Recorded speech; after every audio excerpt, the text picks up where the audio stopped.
ngurikire niho ruzi iri cupa aya mazi agura 500 tugenda sibyo no aya mazi nindangiza kuyanywa erega buriya uyu munsi mwagenderewe kandi nje naje ngurikirana amateraniro Boniface yarimo ababwira ati nyine icupa yo rishize mu mazi barakubita ngende umuntu wumva serious careful ariko ntavuga hanyuma rero njya mu ngurikire rero iri cupa aya mazi agura 500 none aya mazi ugagura 500 nindangiza kuyanywa iri cupa ndarijugunya muri puberi ariko iri cupa nuko ngiye kurijugunya njewe ndarikeneye kubera iki iri cupa rigizwe n'ibintu bitatu ari byo bigize njewe rusangiza mu ngurikire rero icyambere harimo aya mazi imbere kabiri rigizwe n'iri cupa n'iki capa none ukuntu isomo riteye rero amazi arimo imbere ashushanya umwuka wera kuko umwuka wera avugwa mu buryo burindwi amazi umuyaga ikimenyetso ingwate inuma n'ibindi n'umuyaga nuko hanyuma n'umuriro reka rero mvuge rero uyu n'umwuka wera urimo imbere none iri cupa n'uyu mubiri nambaye murabyumvishije iki cyapa ni imyenda nambaye nayo makoti nayo mabubu mwambaye murabyumvishije ngamazi ngo niki n'umwuka wera hanyuma icupa niki umubiri hanyuma iki cyapa niki ni imyenda twambaye very good hanyuma rero impamvu iri cupa ndikeneye riri kumpereza amakuru riri kumpereza rikumbwira ati aya mazi yakozwe iyi tariki 2024 hanyuma azaba expired iki gihe ntago azaba kinyobwa mu kwezi kwa 7 2025 azaba taye agaciro hanyuma mbisomye ku icupa hanyuma ngiye kucapa rero icyapa kiri kuvuga ngo source dinir package drinking water hanyuma harimo phosphorus calcium harimo amamililitiro 500 hanyuma yakorewe Kigali Rwanda East Africa yes boîte postale bazishiraho ibi byose aya makuru nsomye ku gipapuro nayo nsomye kuri iri cupa ntago biri kwivuga ahubwo biri kuvuga amazi ari hehe imbere bira describing amazi ari imbere kubera iki rero ndagira ngo mbabwire ngo hari ibintu usanga abantu bari gupfa n'abantu asanga turimo turabwira abantu ariko ngo wazajya urimenya ukamenya ngo kuri umubyeyi hanyuma ngo kambara neza wazajya uramenya ngo kukuze ngo kandi kuri umukozi w'Imana ibyo ngibyo waye kuzajya uririrwa uravunwa n'abantu hanyuma iri cupa n'iki cyapa amakuru byaduhaye biratwereka ikirimo imbere rero umuntu ikintu yakweretse inyuma kirakwereka ingano y'umwuka wera afite imbere ntibakatubeshe izi ni inyigisho z'abanikorayiti zivuga ngo agakiza kaba mu mutima twebwe ntago dushinzwe kujya mu mutima nta n'uzawugendamo dukeneye amakuru ari ku icupa n'amakuru ari ku capa tukamenya ingano y'umwuka wera ufite nuguhita babimura bakavuga ati muvemo turabaguranira bakahita bashiraho akantu gatukura hanyuma rero kubera ko ari umutungo bwite w'igihugu kandi uhenze ntago bawurindisha ibibando ntibaza n'ingera gutabara bazana abapolisi n'abasirikare bakawurindisha ibintu bikomeye kuko nawe urahenze kandi none ntago hemerewe kuva umusekirite ahave wa saa 6 atari yahagera oya abari aho ngaho karinda undi yahagera akahita ajya kuruhuka nimugoroba hakaza undi mu gitondo akaza undi bari kurinda umutungo bwite w'igihugu none rero mwijuru nabo kubera ko bakunda umutungo wabo utuye hano mwisi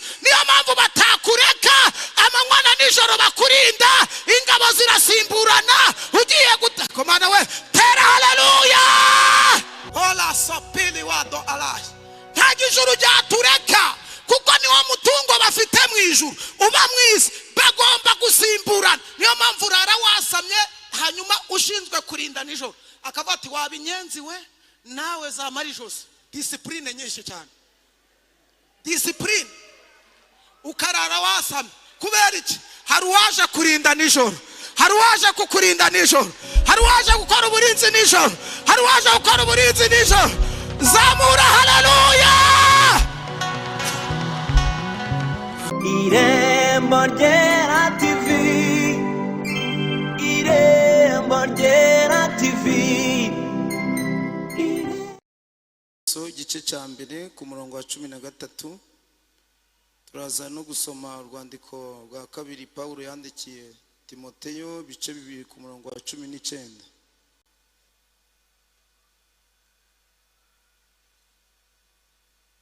Ni kuri page 194 mu isezerano rishya, urwandiko Paulo yandikiye Abefeso igice cya mbere ku murongo wa 13. Aranditse ngo niwe namwe mwiringiye mumaze kumva ijambo ry'ukuri ari ryo butumwa bwiza bw'agakiza kanyu, kandi mumaze kwizera niwe washizeho iki abari gusoma mubivuge cyane, yabashizeho iki ikimenyetso ari cyo ki Mwuka Wera. Mwagize gute? Mwasezeranyijwe. Imana ibaha umugisha. Murahari. Arambura impapuro nge yajya aho urahitugera mu rwandiko rwa kabiri Paulo yandikiye Timoteyo ibice 2 ku murongo wa 19. Ari amagambo meza agira ati: nyamara urufatiro rukomeye rw'Imana ruracyahagaze, rwanditsweho iki kimenyetso ngo Uwiteka azabe, kandi ngo umuntu wese uvuga izina ry'Uwiteka ave mu bidatunganye. Mwakira ijambo ry'Imana. Turangije gusoma, dushimiye Imana kandi dushimiye n'abayobozi baduhaye ikaze. Hanyuma natwe turabiyegereze muri uyu mwanya w'ijambo ry'Imana. Badukurikiye online namwe muri hano, muhabwe umugisha n'Imana mu izina rya Yesu. Narebye nsanga duherukana tariki 3 z'ukwa karindwi, rumva hari haciyemo agahe. Hanyuma rero uko yabivuze ndi inshuti yanyu. Hanyuma ndanashimira n'abayobozi banjye, by'umwihariko umushumba w'Ururembo batwemereye bakaduhereza uruhushya rwo kuza kuvuga ubutumwa bwiza. Nabo Imana ibaha umugisha mu izina rya Yesu. Hanyuma amazina nitwa Rusangiza Jean Dodier, rindi ni Dawidi, benshi bazi izina rya Kajegerezo.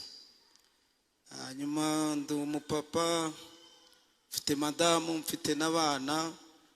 Hanyuma mu buzima bundi ndi n'umunyeshuri, ndimo ndakomeza kwiga, ndi igiciro cya kabiri cya kaminuza. Hanyuma ubuzima bundi ndi umwarimu, ngora muri education. Hanyuma rero murakoze cyane, twari kugira ngo mumenye uwo mugiye kuganira, hanyuma twinjire mu ijambo ry'Imana mu izina rya Yesu. Haleluya. Twongere dusuhuzanye noneho. Ubu mwese ndabayambiye mu izina rya Yesu. Hanyuma dusomye ijambo ry'Imana riravuze ngo niwe namwe mumaze kwizera. Ijambo ry'Imana ryo butumwa bwiza bw'agakiza, ngo yabashizeho ikimenyetso. Arangije arakidefinisa avuga icyari cyo. Arabati ni ikimenyetso cy'Umwuka Wera. Hanyuma arabati kandi uwo Mwuka Wera mwari mwarawusezeranyije. Mbese ni isezerano. Hanyuma iri jambo riravuze ngo urufatiro Uwiteka ruracyahagaze, ruriho ikimenyetso ngo Uwiteka azabe. Bivuga ngo niba Imana ivuze ngizi abayo, bivuga ngo hari abandi batari baba abayo.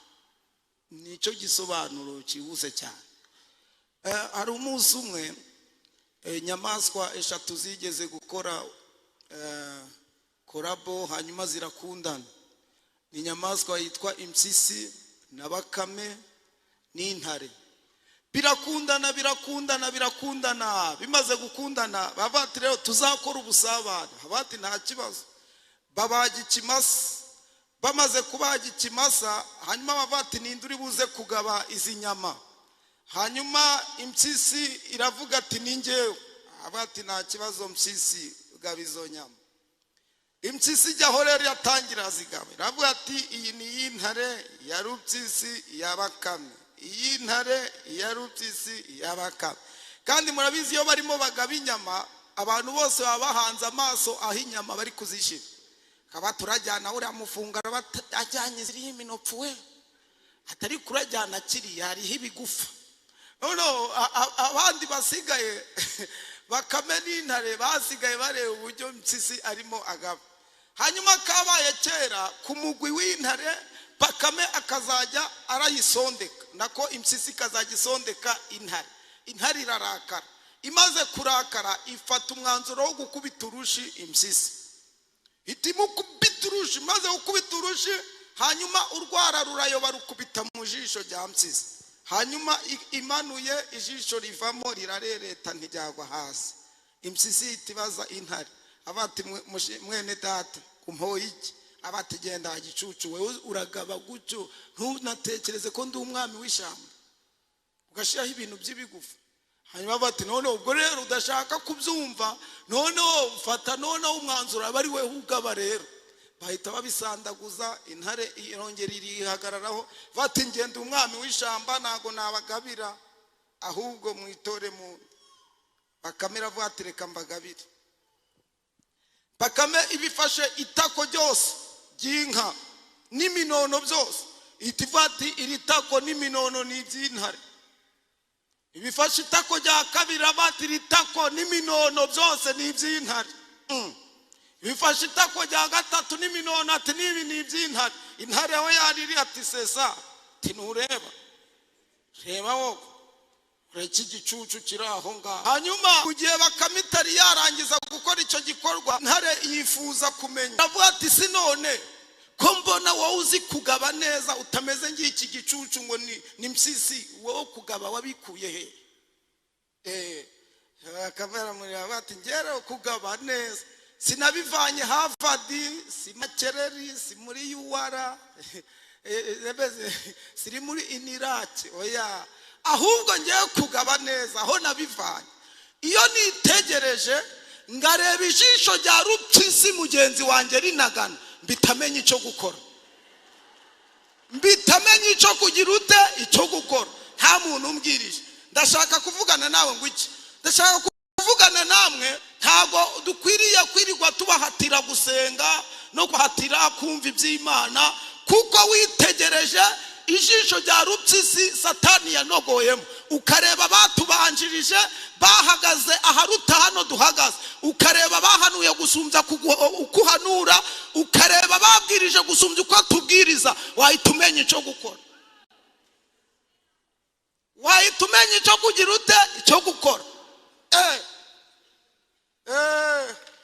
ariko kubera ko abantu batareba bari aho ngaho ukureba akajya ngo ni ibintu bisanzwe no ntago ari ibintu bisanzwe ugomba kwitegereza wareba ijisho rya rupyisi rinagana kahita umenya icyo gukora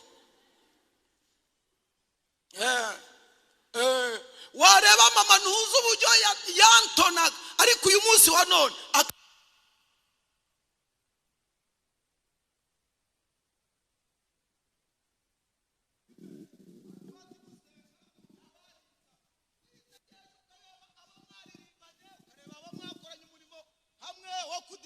ariko uyu munsi wa none babivuyemo bakajya gushinga utubari wahita umenya icyo gukora wowe ugisigaye hano abantu bavuze hano bazi kuvuga monsherami bazi gutondeka ibyanditse ariko iki kigabo cyitwa shitani kikabahangara kikabanogoramo amaso ati none ngiye kajegerezo ndi muntu ki ngomba kureba nareba ijisho rya rupyisi ngamenya icyo gukora abo turi kumwe amen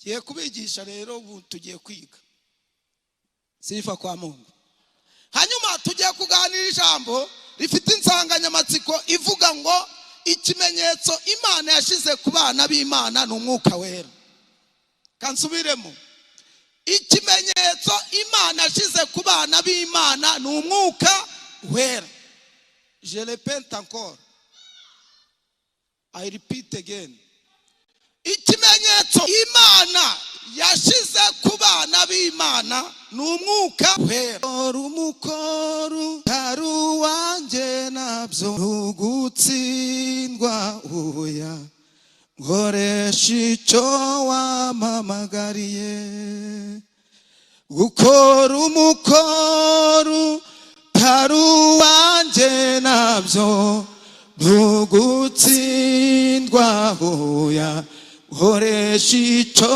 wampamagariye ubu ndi imbere yawe unkoresha icyo ushaka icyo wagambiriyeho kera ntarabaho icyo wagambiriye icyo wagambiriyeho kera ntarabaho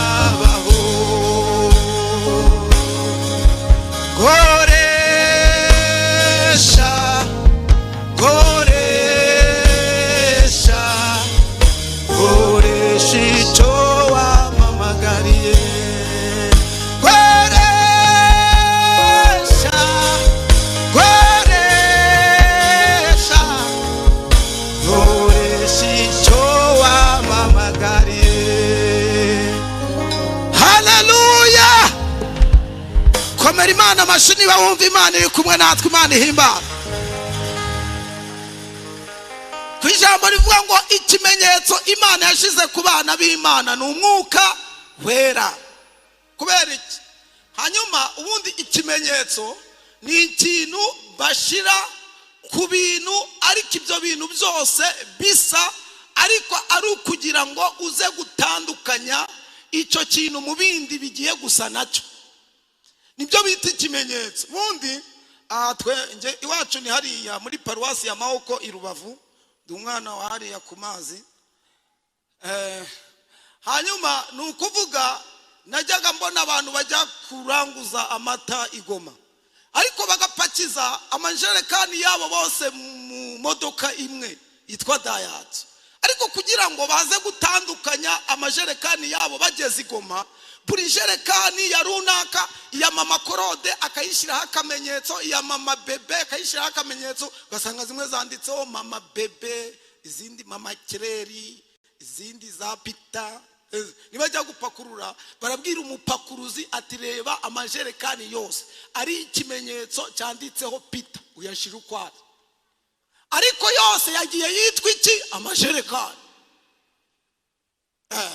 noneho ni ukuvuga mu yandi magambo kubera iti Imana ivuze ngo abana bayizabashiraho ikimenyetso cy'umwuka wera ab'umurozi ab'umupfumu abakorera nyabingi abakorera imizimu n'imizimu yose baho ku isi ariko ari umuntu abo bantu bose baba muri ensemble yitwa abantu b'Imana kuko Satani ntabwo yaremye abantu abo bose bitwa abantu b'Imana noneho iyo ensemble yitwa abantu b'Imana hakabamo iyindi sous-ensemble noneho mu cyongereza hari set akaho subset bajyanye mu mibare noneho ni ukuvuga muri ino ensemble yitwa abantu b'Imana harimo sous-ensemble yitwa abana b'iki b'Imana kugira ngo Imana rero ibavane muri icyo kivunge ibakubitaho ikimenyetso cyitwa umwuka wera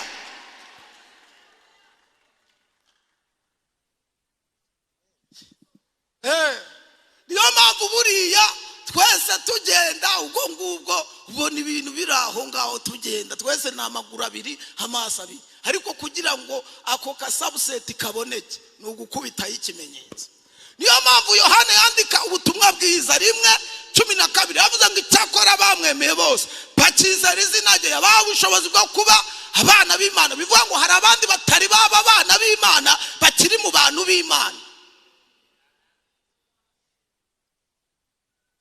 hanyuma rero ikibazo ngenda bazi ibibazo ntambisubize nga mwarimu ntago mbabwira ngo munsubize ikibazo kiravuga ngo none uyu muntu uriho iki kimenyetso turamubwirwa n'iki rero ko twese turi kugenda ntago ikimenyetso ari ukuvuga mu ndimi gusa nta nubwo ari uguhanura nubwo byabamo ariko ndavuga ibimenyetso bibiri gusa bishobora kukwereka uyu muntu ko ari ikimenyetso cyewe mwuka wera itambere tugisanga aho ngaho muri ubutumwa bwiza bwa Yesu Kristo ko bwanditswe na Yohana 15 ku murongo wa 16 haba ngo simwe mwantoranyije ahubwo ninjye wabatoranyije mbashiraho kugira ngo mugende mwere iki imbuto kandi imbuto zanyu zigumeho. Ikimenyetso cya mbere ni ukwera imbuto zikwiriye abihanye. Kubera imbuto zikwiriye abihanye ntago umuntu azibwira we abibwirijwe n'inyama n'amaraso, ahubwo abibwirizwa n'umwuka wera icyo kimenyetso. Tani icya mbere. Kabiri, aba mu buzima bwo kwezwa. Buri munsi ubundi igikorwa cyitwa kwezwa ni igikorwa gikorwa buri munsi ntago ari igikorwa gikorwa mu myaka 5 10. Nguko wowe ubwawe uzi kutamara iminsi 3 cyangwa iminsi 2 utiyuhagiye. Ni mu buryo bw'umwuka rero. No kwezwa ni igikorwa gikorwa buri gihe. Ugiye kuryama, ubyutse, ugiye ikigomba guhoraho. Kubera iki kandi igikorwa cyo kwezwa ntabwo gikorwa n'ibintu byinshi cyane, ahubwo umuntu akwiriye kwezwa n'ijambo ry'Imana. Niyo mpamvu ubutumwa bwiza bwa Yesu Kristo ko bwanditswe na Yohana 15 ku murongo wa 3 haba ngo mumaze kumva ijambo ry'ukuri ngo mwejejwe n'ijambo ry'Imana. Kubera iki ijambo ry'Imana ni imbuto, ariko imbuto itabora. None iyo mbuto yo tumaze kuyibiba rero ibigomba kugira ute kwera. Umusaruro ugaragaje umaze kwakira ijambo hano rihita rigaragaza ko wejejwe n'ijambo ry'Imana. Abo turi kumwe, haleluya. Kwezwa ubundi ni ukuvuga urabona kera abana bajyaga bagira guca ukabona umwana arasuzuguye hanyuma bakahita bamuhanisha kumwima ibiryo. Bakavuga ati wanze kujya gutasha, wanze kujya kuvoma, nta biryo tuguha. Akagenda ariko wagenda twagenda tugakina umupira ariko ukibuka yuko wanze kujya kuvoma umugoroba ukagera kabati subundi ndataha hera. Ariko kanarenga ugashogoshera ukajya mu rugo, wabona mama arasohotse ukahita wirukanga ukagira ngo baragukubisa, ariko stili nawe unaraguma mu rugo. Bakavuga ati injira, ukavuga ati ndanze. Kabati injira ati ndanze, yakinjira mu nzu kagenda gahoro. Barangiza bamara kwinjira bagahita bakinga, bagashaka ngagakoni aho ngaho inyuma y'urugi bakazutagura kabuno hoya nzongera. Ukabura ziriye ariko ukarara mu rugo. Hanyuma barangiza bakajya ibiryo bakakureka, abandi bakajya kuryama. Bajya kuryama rero ugashaka indirimbo itagira ibitero, tangira ukajuguma abandi bajyamye. Hano umubyeyi akavuga ati ariko ninde uri muri saro? Kumbi ni intuza wari wasuzuguye. Ariko bati sinjya kuryama ntariye. Ariko bati nubwo mama yampanye ariko bakabanyimye n'ibiryo, ariko impuwe ziraza ari umunsi arabimereza. None umubyeyi akajya kuryama akumva urongeye uraririmbe akagaruka. Kabati kutagiye kuryama kuryama se ariye. Hano mama akagenda mu gikoni agahita afata agasahani agashiraho ibiryo ku gasahani akahita bizana. Ariko bakuru bawe n'abandi bajyamye akaza akabiguhereza gutokinga ati rushikire se fata uzongera ezo nzagu, ariko akakubwira guca ariko akabiguhereza ukabidama. Kabati naco witwaye ariko ngize ute ndabiri. Hamara iminsi ingahe ukongera ukagwa mu ikosa, ukongera ugasubirayo, akongera akagira impuhwe za kibyeyi, akongera akaguheza ibyo kurya. Mu buryo bw'umwuka rero ntago mukwiriye guheranwa n'amakosa n'ibyaha mwakoze mwibwira yuko Imana imbabazi zayirangiranye. Uko umubyeyi akubabarira ungana gucyo akakubabarira inshuro zirenga 200, Imana izatubabarira inshuro zirenga 100. Tera haleluya. Agira ngo ngubwire ngo ntukwiriye kwigirira nabi. Reba amakosa wakoreye mama wawe ukubyara, reba inshuro yakubabariye katakwishe se. None Imana niyo itakubabarira inshuro zirenga izo mama wawe yakubabariye. Warabivanye se. Twavuze ngo amen. Mwiteguye kwakira imbabazi mu izina rya Yesu. Hanyuma uyu mwana yaraye mu rugo. Ikiza cy'uyu mwana waraye mu rugo rero nukuvuga hagize ikiba nijoro uyu mwana afite amahirwe yuko mu rugo yajyana nabo. Aha ngurikira neza ahangaha, afite amahirwe ko yajyana nabo mu rugo. Ariko wa mwana w'ikirara wakoreshereje ababyeyi akanga no kurara mu rugo, akarara mu gasozi, akarara mu bihanamo. Iyo hagize igikubita nijoro ntago bavuga ngati ngo tumanze twajya kureba kibeteri, reka bajyana n'abari mu rugo. Rero mu buryo bw'umwuka iyo umuntu ari hano bakakwingingira gukizwa, bakakwingingira kwihana, ukabyanga ukamarana icyaha amezi 2, amezi 3, amezi 4, mu buryo bw'umwuka uri ikirara, mu buryo bw'umwuka warananiranye, uri mwana w'ikirara. Ariko ndagira ngo ngubwire ngo mu buryo bw'umwuka icyo nshaka kuvuga, igihe gikubise uyu mwana waraye mu rugo bamujyana. Niyo mpamvu kubera ko utazi umunsi n'igihe ukwiriye guhora wezwa, kuko n'iyi saha impanda yavuga umaze gukizwa, umaze kwezwa, tukazamukana mu rugo rwa data. Imana ishimwe. ya ibyo kuvuga ngo uzakizwa ngejo ngo urabona ngo harimo umwanya, reka nta mwanya ufite, ntawe. Ahubwo uyu munsi uve mu bihanamanga, uve mu myobo, uze urare mu rugo rw'abana b'Imana. Uyu munsi uze urare mu rugo rw'abana b'Imana. Hanyuma ikindi kibazo ni ikibazo gishobora kubaza ati ese umwuka wera ni iki? Bundi umwuka wera ni Imana. Hanyuma none bakahita bakubwira ati hari umwuka wera, uravuze ni Imana, na Yesu arahari, hanyuma akabaho ni Imana. Umwuka wera ari umwe mu bapersona batatu. Hanyuma rero iyo ubivuze rero hahita hagaragara Imana 3, hanyuma bikahita bigucanga rero ibi bintu. Rero hagaragara Imana Data n'Umwana n'Umwuka wera. Bagahita bakubaza ikibazo ati none kuvuga ngo Imana ni imwe ko mbonye ari 3? Ikibazo ni iki ngiki. Hanyuma rero igisubizo ngiki rero, haleluya twese, haleluya. Igisubizo kirahanga. Ngewe ubahagaze imbere murabona nitwa Rusangiza Jean Dodi Kajegereza. Murabona turi bangahe? Ndumwe. Ariko nubwo muvuze ngo ndumwe, ariko ngiye ndimo 3.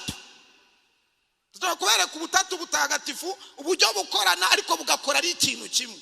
None ngiye ndimo abantu 3. Umuntu wa mbere, Rusangiza wa mbere, n'uyu ugizwe n'umwuka, uyu ndi guhumeka. Rusangiza wa kabiri n'ugizwe n'ubugingo, ariyo maraso. Rusangiza wa gatatu n'uyu ugizwe n'umubiri. Ariko abo bantu bose bagize umuntu ngewe.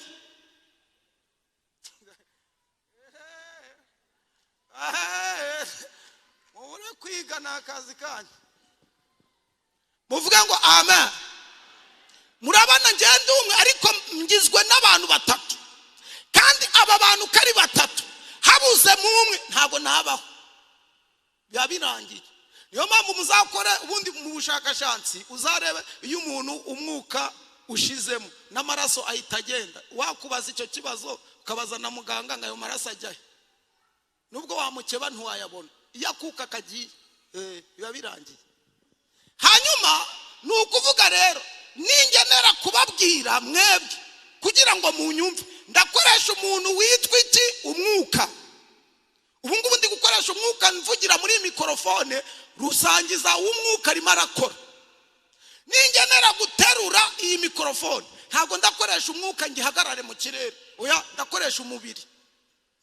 None ningenera kuba nagira uwantabara mu buryo bwo kumuha amaraso, ndakoresha amaraso abeho. Hanyuma rero nukuvuga ibyo bintu kari 3 bigize umuntu umwe ariko bigakorana, buri kintu kigakora mu mwanya wacu. Kambahereza urundi rugero murahita mwumva muhura narwo buri gihe kubasongera akawunga. Iki akawunga. Iyi kawunga igizwe n'ibintu bitamazi n'ifu n'umunyu. Ndashaka kubigisha Imana Data n'Umwana n'Umwuka wera uburyo ari ikintu kimwe ariko bigakorana, bikoze ikintu kimwe, buri kintu kigakora mu mwanya wacu. Hanyuma amazi, ifu, hanyuma n'umunyu. Amazi arahiye, kizemo ifu, kizemo n'umunyu, songa kawunga isha, kawunga irahiye, kize ku gasiniye igipata. None kuri umunyabwenge rero wize cyane ubu ngubu ngiye kugweza ikizamini kikubwira ngo ngeneye kumpereza ifu yanjye n'amazi n'umunyu. Urabishobora? Urabishobora? Ko wize menshi wabishobora. Uku nguku rero utabishobora niko utatandukanya Imana n'Umwana n'Umwuka Wera kandi bikoze ikintu kimwe. Wakomeye Imana amashiko numva Imana iri kumwe natwe. Tera haleluya.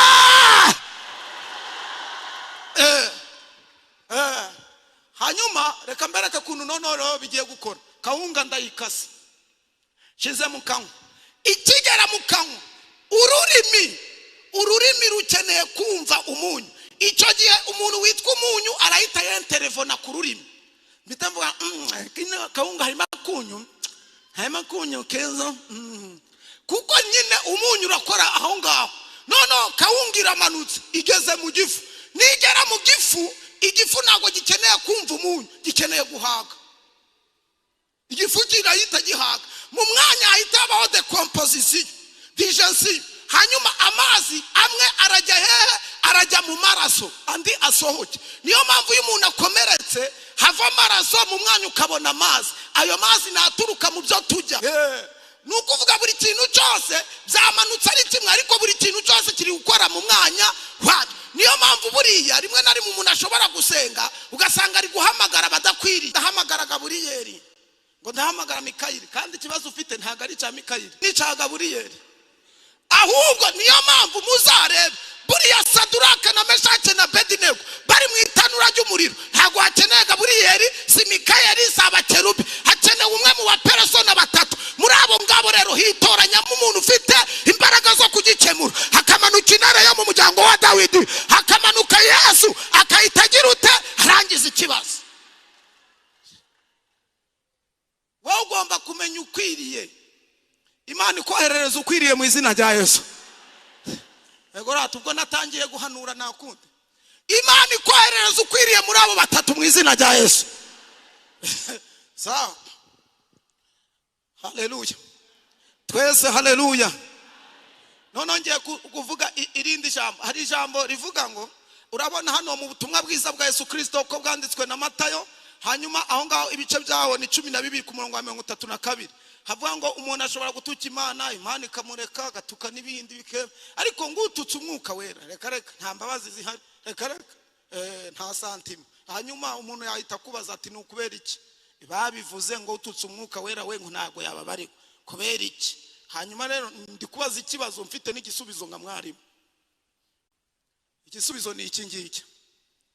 Impamvu bavuga ngo umuntu uzatuka Umwuka Wera atazababarirwa, ijambo rya mbere ukwiriye gusobanukirwa ngo gutuka Umwuka Wera ni iki. Gutuka Umwuka Wera nuko nguko ijwi ry'Imana rikwingingira kwihana no gukizwa, we ukarininira kandi wowe n'umutima wawe urumva ibyo bintu nta nubwo muri kukubeshera warabikoze kabatereka reka atagira undeba atagira unseka. Ubwo ngubwo deja watutse Umwuka Wera.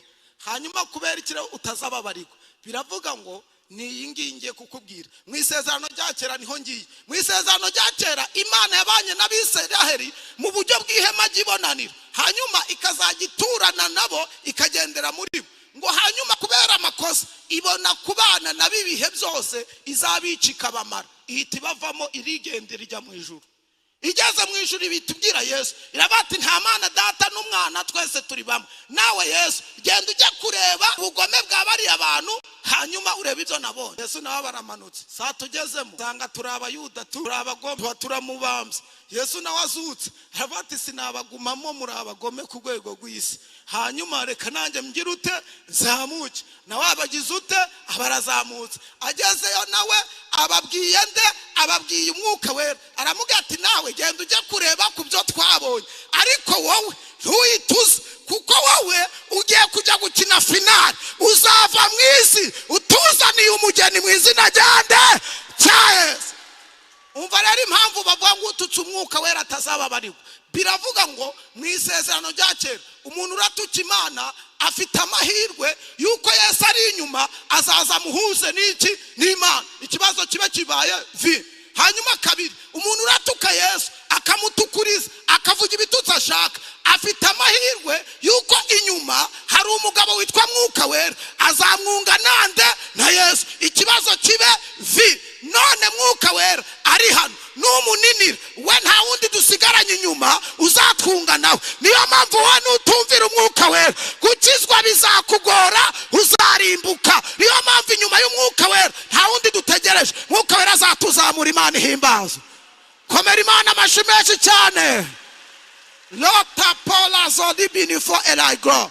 Niyo mpamvu rero bakubwira ngo ututse umwuka wera atababarirwa. Biravuga ngo niza twasohoka umwuka wera agaterura umugeni akagenda. Ubwo ngubwo ntabwo twagaruka ngo tuje kukubwiriza, yabirangiye kuko wamuniniye. Wigize Jerekone, wigize umuhatari, uramuninira, none birarangiye. Urasaba ndi mbabazi ko nta wundi bazohereza. Haleluya, twese haleluya. Ese muri kwiga neza ngo muhe Imana icubahiro? Hanyuma irindi somo riravuga ngo ubundi njyewe kurikira hano, ubundi njyewe rusangiza ntago ari njyewe uzumva ijwi ry'impanda. Kubera iki?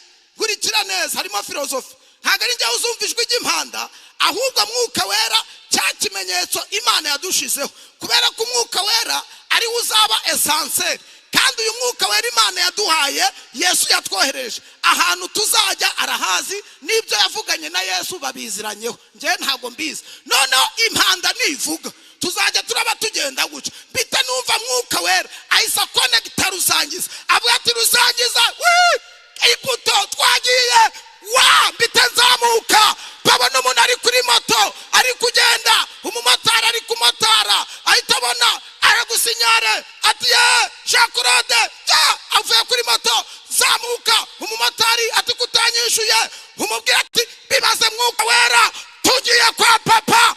Tera haleluya. Kandi iki gikorwa kizaba ngo mu kanya ko guhumbya. Uzi kubera impamvu? Muzi impamvu Imana yavuze ngo ninga guhumbya? Iramutse bahaye rifuti mukazamuka muri Rolante, nta nubwo mwagerayo. Ntabwo mwagerayo. Kubera iki? Mwahita mwiyemera kubasigaye hasi, ikahita ikubwira ati manuka uracyafite amahane. None Imana yarabiteguye ni ngo ku kanya ko guhumbya tuzazamuka nk'umurabyo twazamutse. Ikurinda amatiku n'akajagari kabasigaye. Komera Imana amashyi, Imana izatujyana. Ariko habagihari haleluya. Nzafata ibimugisha Imana bigira impamvu yo kuyegera. Nzaririmba izo kunesha ngeze ku musozo w'urugendo. Ntabwo nzicuza kugukurikira, oya mfite impamvu zibifatika. Ntabwo nzicuza kugukurikira, mfite impamvu zibifatika. Uko wansanze uko niko wangunze, naho niyumva nisanga uri mwiza Yesu we. Amaso yanjye yabonye ubwiza bwawe, niyo ndirimbo yanjye uri mwiza Yesu we. Amaso yanjye yabonye ubwiza bwawe, niyo ndirimbo yanjye uri mwiza Yesu we. Haleluya. Ndagukunda Yesu we, je t'aime Jésus, I love you Jesus, nakupenda sana we. Ndagukunda Yesu, je t'aime Jésus, I love you Jesus, nakupenda sana we. Ndagukunda Yesu, je t'aime Jésus, I love you Jesus, nakupenda sana we. Ndagukunda Yesu, je t'aime Jésus we. I love you Jesus, nakupenda sana we. Amen. Hallelujah.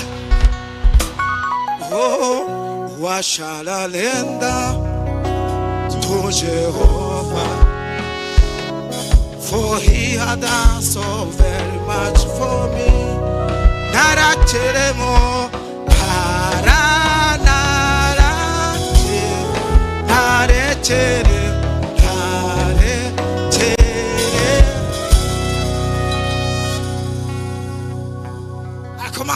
abana b'Imana tuzataha.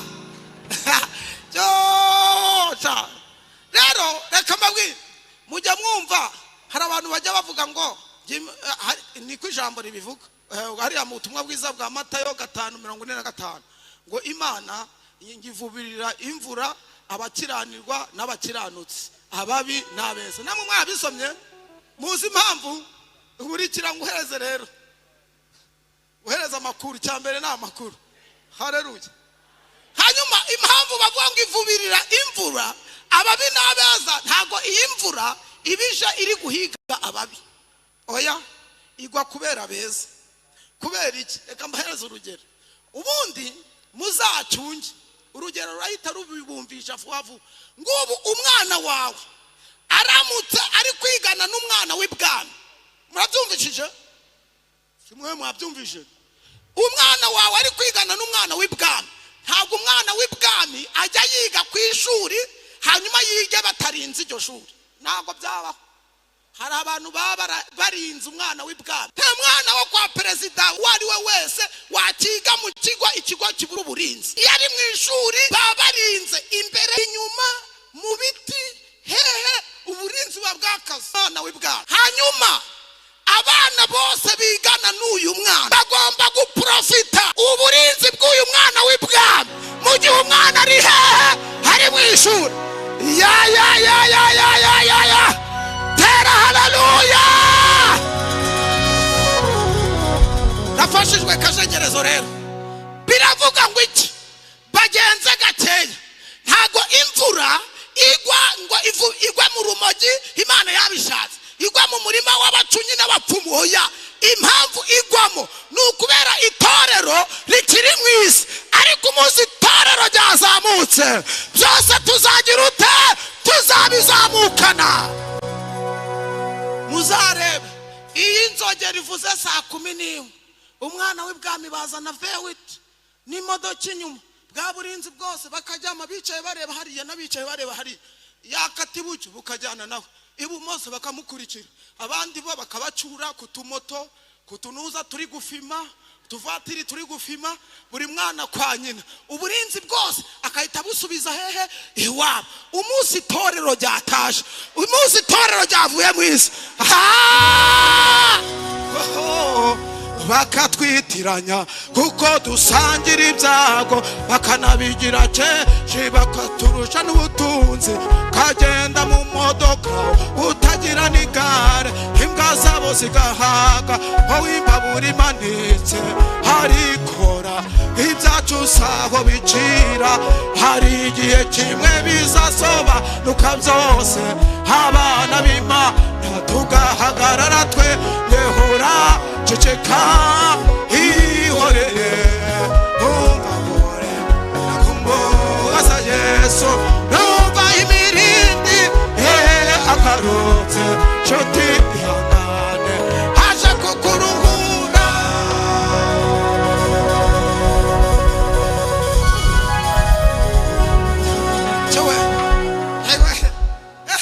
Ngo bazi rero niyo mpamvu Paulo yavuze ngo tugaragara ngaho tutazwi ariko turi ibirangirire, tugaragara yuko turi abakene ariko turi abahebwe dutungishije benshi. Twebwe turi abatunzi, dufite ibintu, dufite abantu tubeshejeho kubera tukiri mu isi.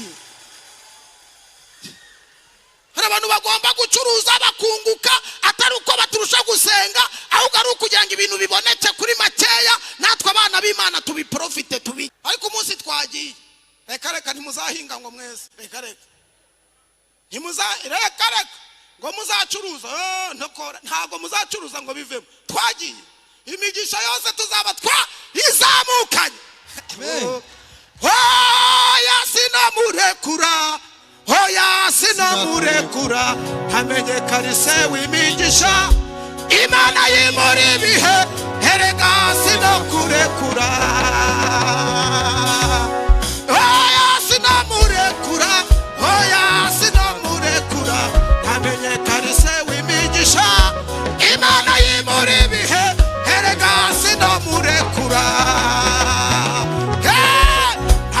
karise w'imfubyi Imana y'imuri ibihe erega sinamurekura Yesu we oya sinamurekura oya sinamurekura amenye karise w'imfubyi Imana y'imuri ibihe erega sinamurekura abumva batamurekura haleluya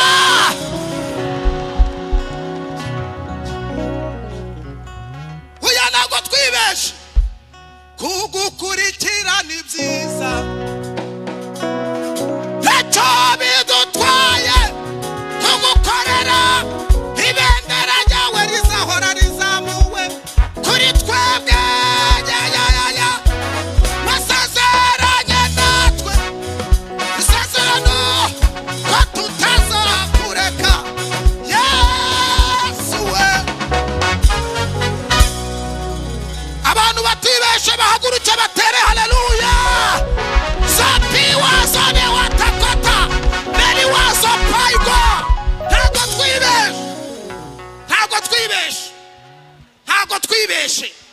ntago twibeshe umugabo twiyakurikiye arizewe amakuru arizewe ntago ari ivumbi come on ya muvuga ngo amen hanyuma kansoreze kuri akangaka ndashaka kubabwira ngo agaciro n'umwuka wera agaciro niki vuga cyane agaciro niki so somebody who have the bottle of water can you bring here who have it yes thank you very much okay good okay follow me sifa kwa Mungu zanira yo yuzu nawe ngo Yesu umugisha hakanago bari ku ariko nawe Imana ikumpera umugisha no hezahora iri cupa mwaribonye iri cupa rero ngiye kubabwira muvandimwe uzajya uricara no mu modoka rikuze mu maso urajyamira icupa rikugaruke mu maso ibintu ngiye kubabwira kuri iri cupa uzajya uhereza umukiriya igitunguru icura kora cyose iri cupa riragukurikirana ibintu ngiye kuvugaho mungurikire niho ruzingiye iri cupa aya mazi agura 500 tugenda sibyo no aya mazi nindangiza kuyanywa erega buriya uyu munsi mwagenderewe kandi nje naje ngurikirana amateraniro Boniface yarimo ababwira ati nyine icupa yo rishize mu mazi barakubita ngende umuntu wumva serious careful ariko ntavuga ariko mba ndi gufata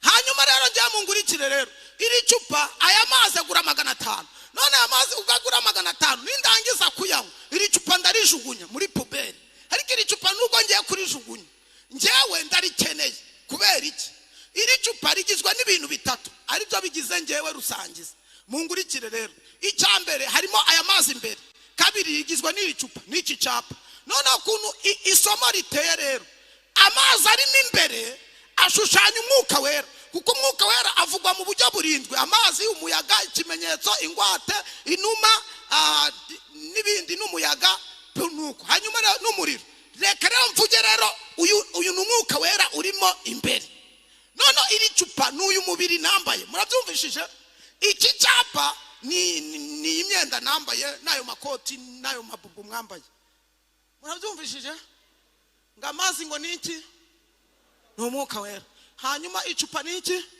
umubiri hanyuma iki cyapa niki ni imyenda twambaye very good hanyuma rero impamvu iri cupa ndikeneye riri kumpereza amakuru riri kumpereza riri kumbwira ati aya mazi yakozwe iyi tariki 2024 hanyuma azaba expired iki gihe ntago azaba kinyobwa mu kwezi kwa 7 2025 azaba ataye agaciro hanyuma mbisomye ku icupa hanyuma ngiye kucapa rero icyapa kiri kuvuga ngo source du Nil package drinking water, hanyuma harimo phosphore, calcium, harimo amamililitiro 500. hanyuma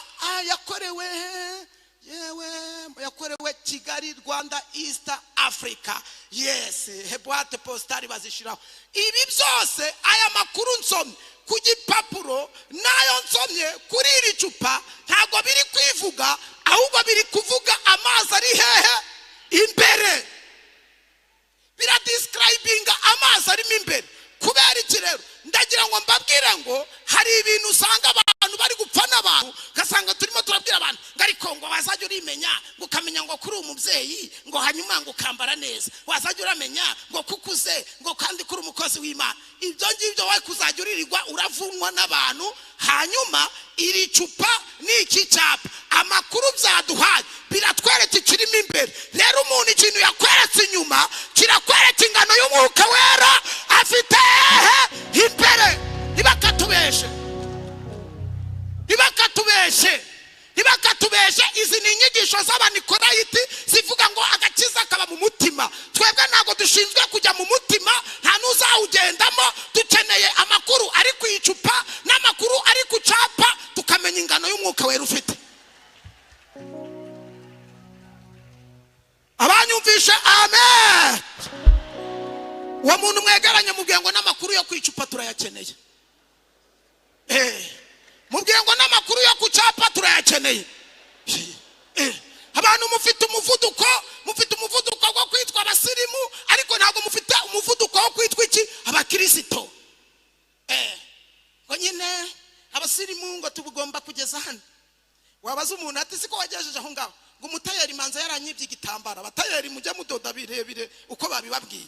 Kandi umutayeri yari kumupima, yaramanuraga yageza hano, atamuga toya ibyo ni byabiri ahijya zamushubati zamura ergina ni Kigali geza hano akabasirimu. No nawe ibaza kantu kageze hano n'inyuma washizeho na pasura ya santimetero 20. Ibaze turi kureba herera, ibaze turi kureba uri kwerekana iki? Hanyuma ariko nta wakurenganya, kandi uyu nguyu uri kubikora yatangiye yambara izigeze hano. Icyo gihe amazi yarakiri ku isoko, none amazi amaze kuba expired agejeje hano. Witubesha nta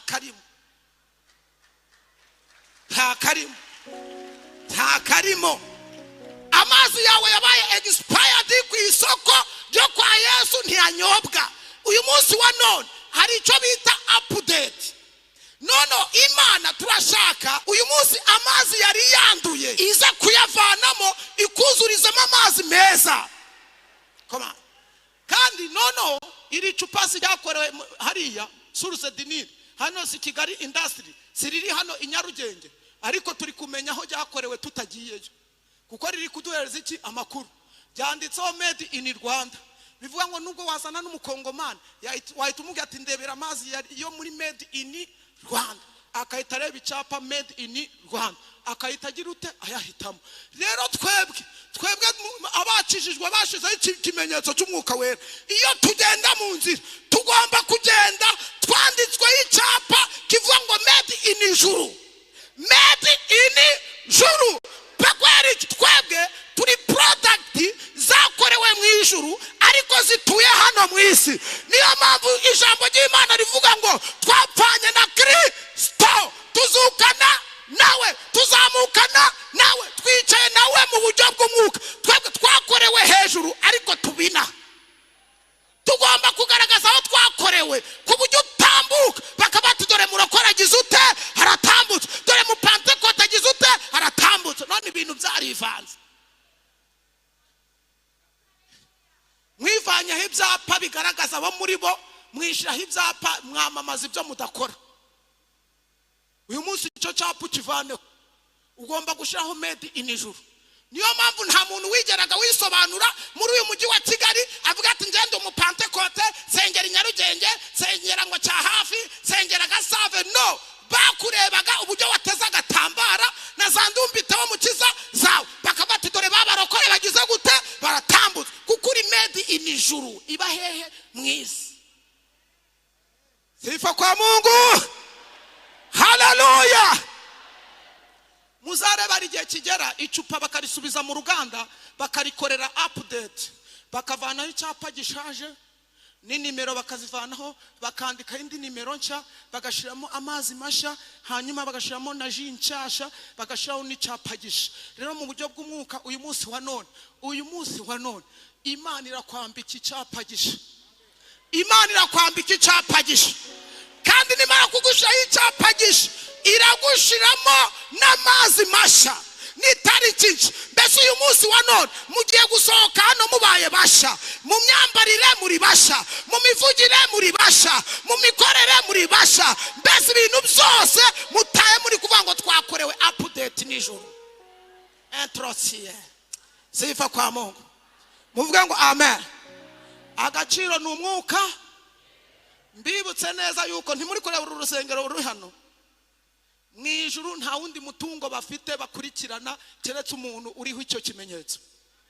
Mu ijuru nta wundi mutungo bafite birata keretse umuntu uriho icyo kimenyetso cy'umwuka wera, bakabati dore umugeni wacu. Ubu ngubu hano reka mbabwire, ubu ngubu hano havumbutsemo essence. Mwese hano Nyarugenge mwahita mwimuka.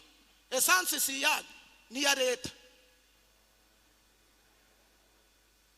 Nuguhita babimura bakavuga ati muvemo turabaguranira, bakahita bashiraho akantu gatukura. Hanyuma rero kubera ko ari umutungo bwite w'igihugu kandi uhenze, ntabwo bawurindisha ibibando, ntibazana ingera gutabara, bazana abapolisi n'abasirikare bakawurindisha ibintu bikomeye kuko nawe urahenze.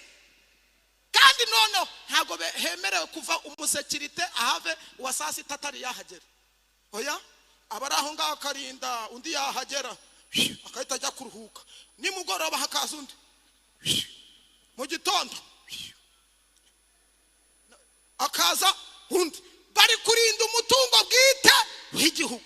None rero mu ijuru nabo kubera ko bakunda umutungo wabo utuye hano mu isi, niyo mpamvu batakureka amanywa na nijoro bakurinda. Ingabo zirasimburana, ugiye gutakomana we tera haleluya.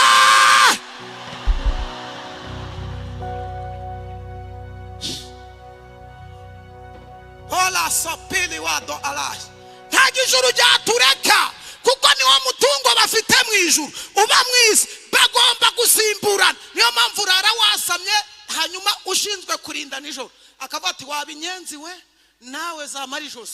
Discipline nyinshi cyane, discipline. Ukarara wasamye kubera iki? Hari uwaje kurinda nijoro, hari uwaje kukurinda nijoro, hari uwaje gukora uburinzi nijoro, hari uwaje gukora uburinzi nijoro.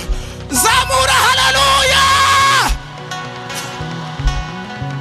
Irembo Ryera TV, Irembo Ryera TV, Irembo Ryera TV, Irembo Ryera TV, Irembo Ryera TV, Irembo Ryera TV, Irembo Ryera TV, Irembo Ryera TV, Irembo Ryera